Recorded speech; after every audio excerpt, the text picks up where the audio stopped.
Bienvenue dans ce nouveau numéro d'Hebdo Santé sur Medi 1 que nous consacrons à la rubéole, une maladie virale épidémique appelée encore troisième maladie.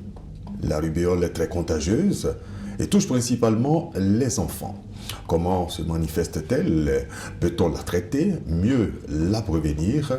Vous allez tout nous dire, docteur Ignoré Jonas. Bonjour, docteur. Bonjour, cher Isaac. Alors, vous êtes médecin pédiatre et vous exercez au service des néonatologies du CHU de Yopougon en Côte d'Ivoire. C'est bien ça? C'est ça, exactement. En tout cas, merci d'être toujours avec nous sur Medi 1. Le plaisir est partagé. Également avec nous sur ce plateau, monsieur Kodé Ladji. Bonjour. Bonjour, Isaac. Alors, vous êtes directeur exécutif de l'ONG ODES, spécialiste en plaidoyer, gouvernance et politique, et co-lead de l'unité pays, Poule Pays, Niel, Côte d'Ivoire. Absolument. C'est donc un réseau des acteurs de la société civile œuvrant dans la promotion de la vaccination en Afrique, dont le siège est à Dakar, au Sénégal. C'est ça. En tout cas, à nouveau bienvenue à tous les deux donc, sur le plateau d'Hebdo Santé et merci d'avoir accepté de participer à cette émission. Question tout simple pour commencer, pour mieux faire connaissance avec la maladie. Qu'est-ce qui provoque la rubéole, docteur Ignoré? Et je l'ai dit, troisième maladie, pourquoi? Et il faut dire que d'abord, qu'est-ce qui provoque la rubéole? La rubéole, par définition, est une maladie virale. Nous avons eu une émission où nous avons parlé de la rougeole. Bien sûr. Voilà, très récemment. Et la rubéole également, comme la rougeole, est une maladie virale. Mais ici, la différence, c'est qu'on a fait un autre virus. Le virus de la rougeole était le morbivirus, alors qu'ici, nous avons affaire au rubivirus. C'est deux virus différents. Qui fait partie de la famille des Togaviridae. Et c'est un virus qui a un tropisme pour le système respiratoire et qui va beaucoup attaquer le système respiratoire, qui va diminuer l'immunité de l'enfant. Et si ce n'est pas traité, ce n'est pas pris en charge, qui peut également donner des complications comme la rougeole. On les attrape de la même manière? De la même manière, généralement de la même manière, mais on aura le temps de mieux développer cela. D'accord. Avant de parler donc de la manifestation, je voulais demander à monsieur Koné Ladji, qui est communautaire. Alors, vous qui êtes dans la communauté, vous avez un intérêt particulier pour la vaccination. Dites-nous, la rubéole particulièrement, comment est-ce qu'elle est perçue? Est-ce qu'on se dit que c'est une maladie ou alors il y a des idées reçues autour de la rubéole? Merci beaucoup, SH. Il y a vraiment beaucoup d'idées perçues autour de tout ce qui est vaccination et donc autour de tout ce qui est maladie. Dont on se prévient par la vaccination. Et la rubéole en fait partie. Et il est pour nous important dans la mesure où les enfants sont la prochaine génération. Si cette prochaine génération est prévenue contre ces maladies qu'on pourrait éviter simplement par la vaccination. Alors qu'est-ce qu'on dit de cette maladie dans nos communautés? Comment est-ce qu'elle est perçue? Elle est perçue comme la rougeole. Une maladie... oui, quand ça commence, on dit c'est chez la maman, non, tu fais un petit palu. Et tu fais un petit palu, ça va passer, prendre des médicaments, faire ceci, alors que simplement la vaccination d'une maman qui plus tard va donner naissance à un enfant, à un bébé, et elle protège son bébé suffisamment. Parce que les conséquences sont très graves pour la grossesse quand on contracte cette maladie. Docteur Niaouri, on se rend compte que les populations, nos mamans ne maîtrisent toujours pas les signes de ces maladies, notamment la rubéole. Oui, la population ne maîtrise pas tellement les signes, mais bien avant les signes, nous allons bien codifier le mode de contamination. Le mode de contamination. Parce que là, il y a une petite différence avec la rougeole. Les deux maladies, les deux virus attaquent le système respiratoire, donc on peut les contracter par les gouttelettes de flux, tout ça, donc par voie respiratoire. Lorsque les manifestations cutanées, on peut avoir aussi des contacts pour les contracter. Mais ici, il faut dire qu'au niveau de la rubéole, il y a une contamination transplacentaire, c'est-à-dire depuis que le fœtus est dans le ventre de sa mère. Vous voyez, depuis l'utérus, depuis la grossesse, une mère qui fait la rubéole peut transmet cette maladie-là à son enfant via le cordon ombilical. Et ce genre de maladie-là, comment est-ce qu'on les appelle? C'est des pathologies gravidiques également qui peuvent prévenir sur la grossesse. D'accord. Vous voyez, donc on peut même prendre cette maladie-là depuis le ventre, comme on le dit en Afrique, ou bien depuis l'utérus, comme on le dit en termes médicaux. congénital. Vous voyez. Donc c'est des maladies qu'on peut contracter. Et les manifestations, pour arriver à la manifestation, il y a plusieurs ordres de manifestations, comme on avait codifié cela au niveau de la rougeole. Il y a la phase d'incubation, où rien ne se manifeste, on ne sent rien, qui peut durer environ 12 à 14 jours. Après cette phase d'incubation, va venir la phase d'invasion. Cette phase d'invasion veut dire envahir. La phase d'invasion, c'est là qu'on aura les premiers signes. Vous voyez que cet enfant aura des céphalées, il aura des arthralgies, c'est-à-dire les articulations. L'incubation, ça, c'est quand on est contaminé. L'incubation, on prend la maladie, mais il n'y a pas encore de manifestation. Il n'y a pas encore de manifestation. Elle est asymptomatique, il n'y a pas de symptômes. Donc la maladie va commencer déjà à se développer. Ça ne veut pas dire qu'on n'a pas la maladie, mais les signes se manifestent pas. D'accord. Et on voit la phase d'invasion, où on est envahi totalement. Alors la contagiosité là devient encore plus élevée, comme dans la... À cette période-là. Voilà. D'accord. Et on aura comme signe les céphalées, les arthralgies, comme on le dit souvent. Vous voyez que céphalées par arthralgie, nos mamans, on a confondre avec le palu. Donc tu fais un petit palu. Vous voyez. On aura les myalgies, les articulations qui vont nous faire mal. On aura les adénopathies, c'est-à-dire des ganglions au niveau cervical également. Et lorsqu'on passe cette étape maintenant, on va à la phase d'état. À la phase d'état, on aura l'exanthème qui est par définition la manifestation cutanée, qui est fait de petits boutons ou de petites taches rouges ou roses qui vont se manifester pour prendre le corps. Mais là, comme on avait précédemment vu dans la rougeole, que ça commençait depuis au niveau des oreilles, la face à une topographie descendante, cette fois-ci dans la rubéole, ça commence généralement au niveau de la face. Et après la face, ça prend tout le corps. D'accord.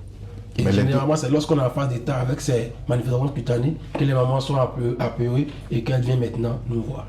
D'accord. Alors que nous avons dépassé déjà la phase d'invasion où l'enfant avait des douleurs articulaires, des douleurs musculaires qui était la phase la plus dangereuse. D'accord. Alors quel est le problème, je veux dire, de santé publique que pose la rubéole? Est-ce que c'est parce que, je veux dire, ça se propage assez vite? Oui, il faut dire qu'aujourd'hui, depuis les études de 2017 jusqu'à 2020 aujourd'hui, nous avons presque toute la Côte d'Ivoire qui est touchée. Depuis le sud, le sud-ouest et toute la zone nord de la Côte d'Ivoire est atteinte. Et l'OMS dit que nous avons aujourd'hui dans le monde près de 100 000 bébés qui meurent chaque mois chaque année à cause de la rubéole. Vous voyez? Parce que c'est une maladie généralement que les enfants prennent depuis l'utérus. Ils naissent avec, les mamans n'arrivent pas à voir la manifestation et on a la phase d'état. Et lorsque rien n'est fait, nous partons au décès. Ça, c'est le signe particulier de la rubéole, la différence de la rougeole. C'est que c'est une maladie avec laquelle l'enfant peut naître. Il peut naître. D'accord. Alors que la rougeole, on apprend lorsqu'on est déjà... D'accord, mais la rubéole également, on peut la contracter par la respiration. Par la respiration, par les manifestations cutanées. Voilà. Donc elle est plus contagieuse que la rougeole, on dira. Les deux ont une contagiosité élevée, mais au niveau de la contagiosité, ici, après la naissance, au niveau de la contagiosité, la rougeole vient en premier. Mais il ne faut pas oublier que la rubéole, la contagiosité commence depuis la conception. D'accord, ok. Là, le docteur Diaouré a donné les chiffres tout à l'heure, oui, qui donnent froid dans le dos. Oui. Alors vous, en tant que communautaire, est-ce que très souvent, il vous est donné de voir des cas de rubéole qui certainement ont été maltraités, qui n'ont pas été traités à temps, je veux dire? Oui, je crois que le docteur le dit si bien. Nous avons plus de 100 000 cas de décès dus à la rubéole en Côte d'Ivoire. Ça, ce sont ceux qui sont rendus en situation hospitalière que nous avons pu identifier. Il y a ceux qui ne pouvaient pas, qui n'y arrivent même pas, qui se retrouvent dans des confins éloignés, qui ne viennent pas à l'hôpital. Et donc, ce sont des chiffres qui ont été donnés sur la base des données hospitalières. Mais ça doit être un peu plus que cela. Et c'est ça qui attire notre attention pour dire à nos populations de prendre la maladie très au sérieux. en faisant donc la des prévention. activités de prévention. Et on en parle tout à l'heure, sensibilisation. mais je voulais déjà demander à Dr Niaouré, c'est une maladie quand même assez grave lorsque vous décrivez les signes, mais est-ce qu'il y a un traitement spécifique pour la rubéole? Oui, il y a un traitement, mais avant de traiter, il faut connaître d'abord les complications. Est-ce qu'il y a des complications? Et on peut traiter. Avant d'arriver au traitement, je vais parler des complications. D'accord. Parce que là, je pense que ça va plus galvaniser la population. On a dit tout à l'heure que c'est une maladie qui peut se contracter depuis la conception. Et elle peut entraîner ce qu'on appelle les embryofétopathies, c'est-à-dire les maladies de l'embryon et même du fœtus, et même entraîner des malformations à la naissance. Ah bon? Donc souvent, on voit des enfants qui naissent, peut-être le bras est tordu, on dit que cet enfant-là, peut-être son intestin est bloqué, son ventre est distendu, il a une malformation. Ça peut être dû à la Oui, rubéole. oui, moi j'ai vu des enfants qui sont nés avec une contamination de rubéole, qui n'ont pas de nez, qui n'ont pas de bouche.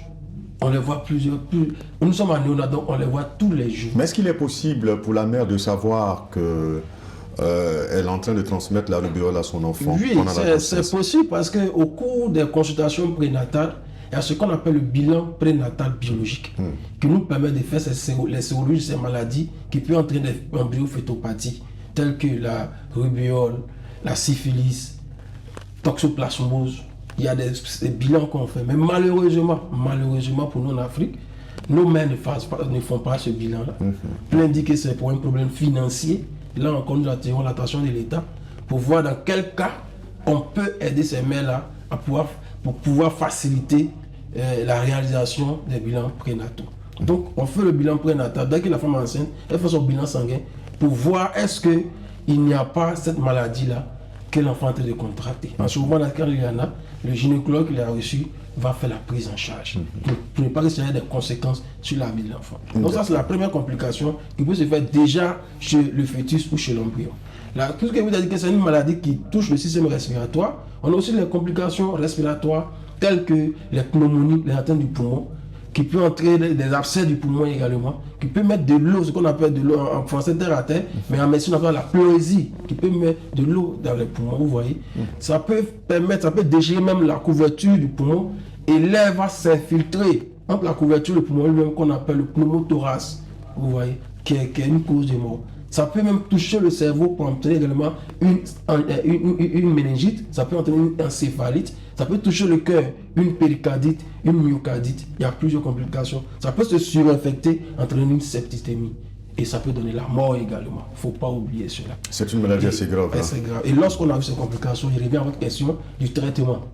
Il existe un traitement, mais comme je l'ai dit tout à l'heure, l'émission passée sur la rougeole, c'est une pathologie virale.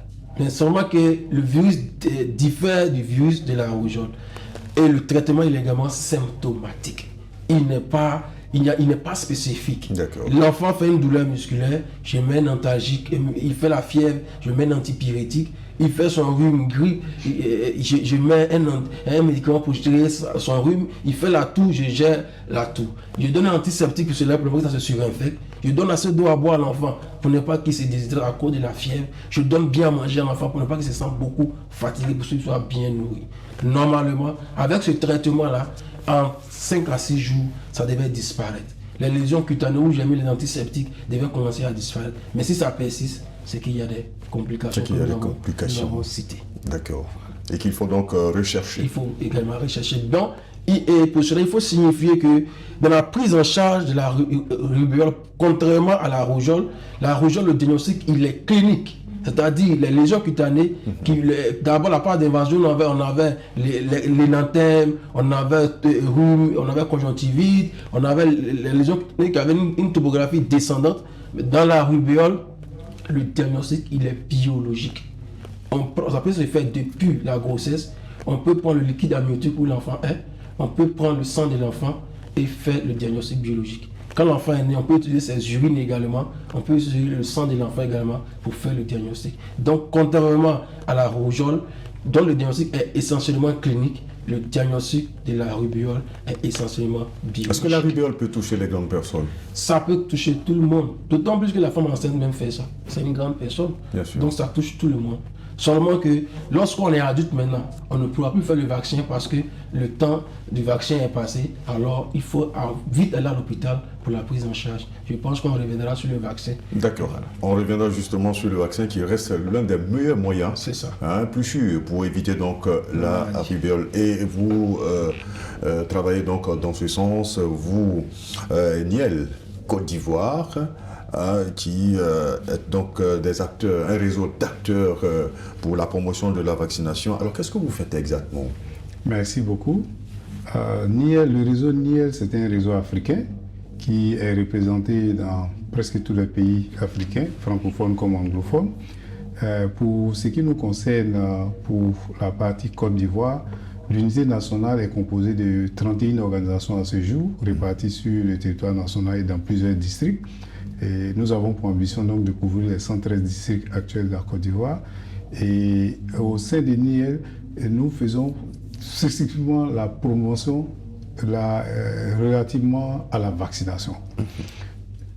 Aujourd'hui, il y a beaucoup d'infodémies autour de la vaccination. Malheureusement, nos populations reçoivent des fausses informations à travers les réseaux sociaux pour la plupart du temps, à travers des pseudo-médecins, je m'excuse docteur. Qu'est-ce qu'on dit dans ces infodémies-là? Si je prends simplement la rubéole, on va jusqu'à dire non, c'est ça, le vaccin qu'on va vous faire, c'est pour que ces enfants-là soient stériles. Comprenez jusqu'à où l'infodémie arrive. Comment un pays aussi responsable peut-il prendre la décision d'inoculer un produit aux enfants de ce pays-là pour les rendre stériles? À quelle fin? Et c'est ce que vous combattez? Nous combattons tout ce qui est infodémie. Nous faisons la promotion donc, de la vaccination. Et au niveau de Niel, nous avons 2 activités phares. Dans le mois d'avril-mai, il y a la semaine africaine de la vaccination, la semaine mondiale de la vaccination, donc, où nous menons des activités de promotion, des activités liées à la prévention et à l'utilisation des vaccins. Et pendant cette période d'octobre à novembre aussi, nous avons 33 jours d'activité pour dynamiser la vaccination. Et nous accompagnons les programmes PEV dans tous les pays où nous sommes représentés pour que les vaccins soient acceptés par tous, surtout les vaccins du PEV qui sont des vaccins gratuits, qui sont aujourd'hui au nombre de 14 avec le vaccin antipaludique. J'ai de bonnes nouvelles parce qu'il y a un vaccin dont nous avons commencé la promotion il y a 2 ans.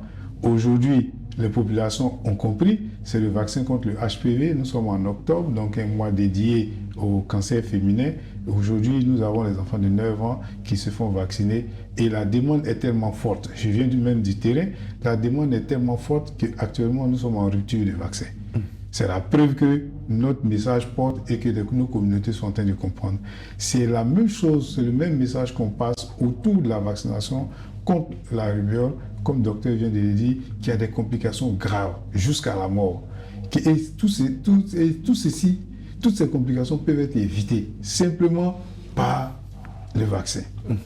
Donc vraiment, au niveau des Niel, nous continuons et nous sommes en train de même demander que d'autres organisations nous rejoignent pour que nous puissions travailler.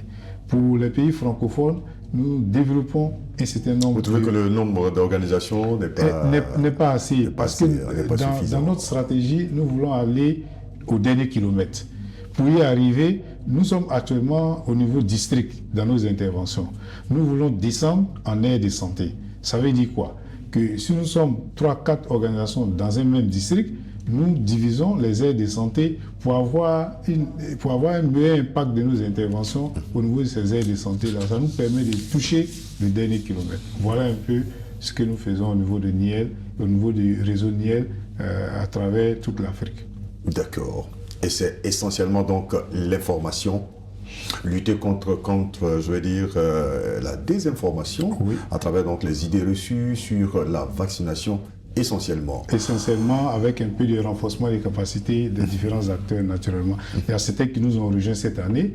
Nous avons, il y a quelques semaines, renforcé les capacités des différentes organisations qui nous ont rejoints dans la lutte pour la promotion des vaccins dans la lutte contre les Quels sont les moyens que vous utilisez? Est-ce que vous attaquez le mal Nous sommes sur vous avez parlé des réseaux sociaux. Est-ce que vous allez aussi là-bas pour combattre ces idées? Comment vous faites? Absolument. Nous sommes autant sur les médias traditionnels, télé et radio, que comme sur les réseaux sociaux. Moi-même, quand vous me regardez, je suis sur TikTok. Parce que c'est là-bas aussi qu'il faut aller donner l'information.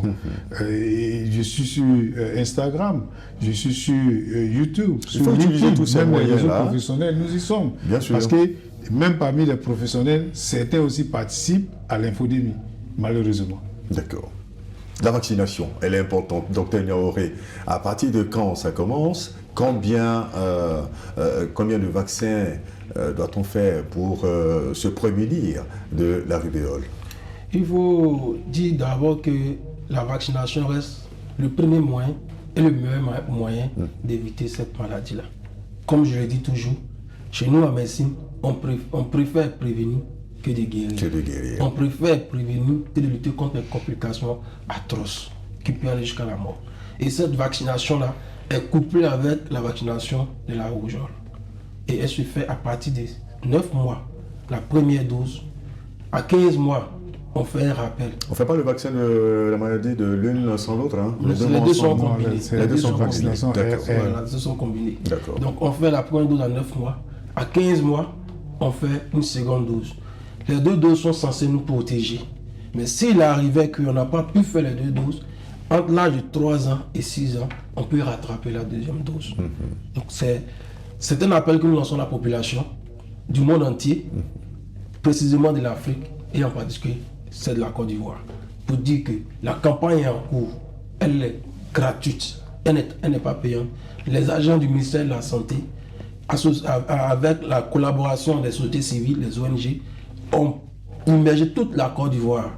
Et aucun enfant, quel que soit son lieu d'habitation, quel que soit le nombre de kilomètres que le sépare d'Abidjan, ne doit être épargné de cette vaccination.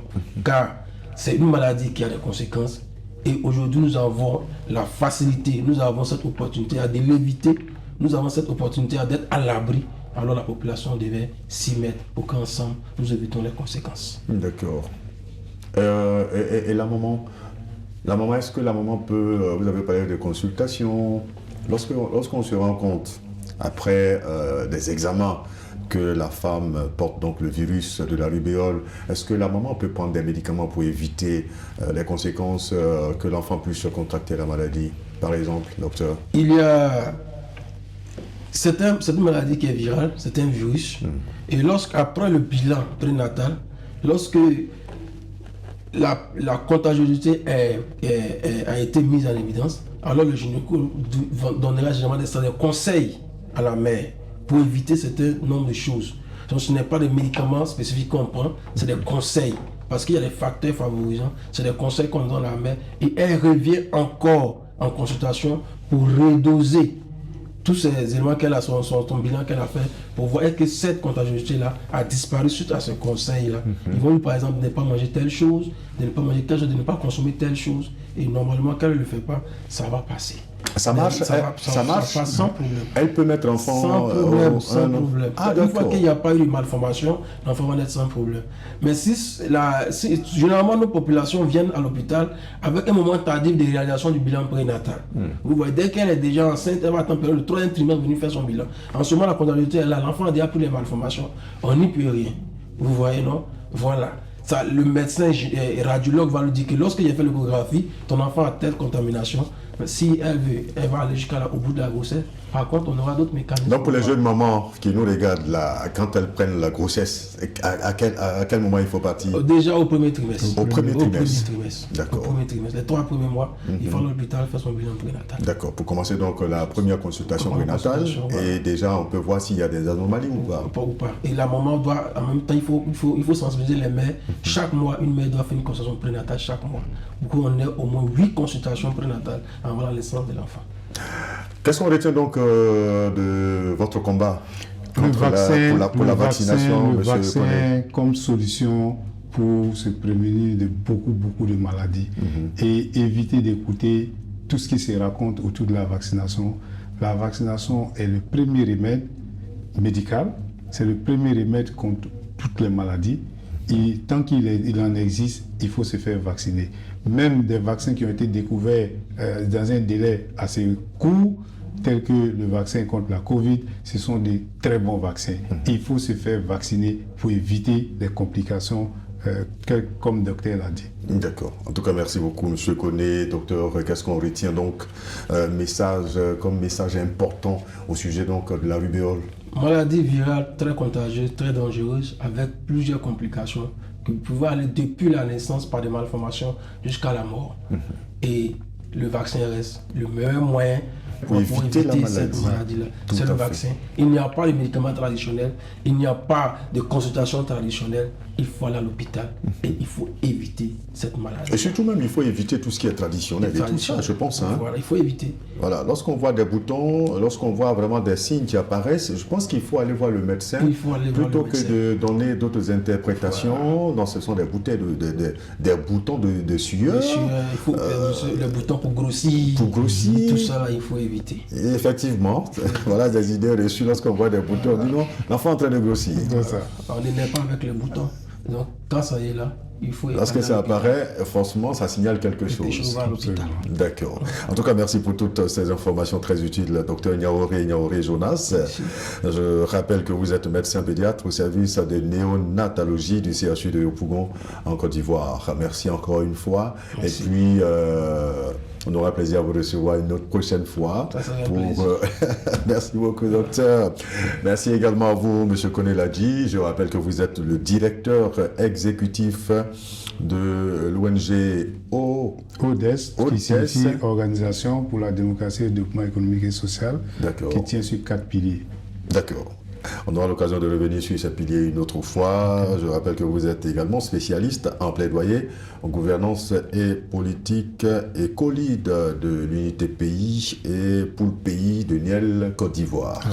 Merci en tout cas d'avoir été là, messieurs. Hebdo Santé, c'est fini pour aujourd'hui. Merci à l'équipe de réalisation et merci à vous de l'avoir suivi. Restez donc sur Medi 1 et à très très bientôt pour un autre numéro. Surtout, prenez soin de votre santé.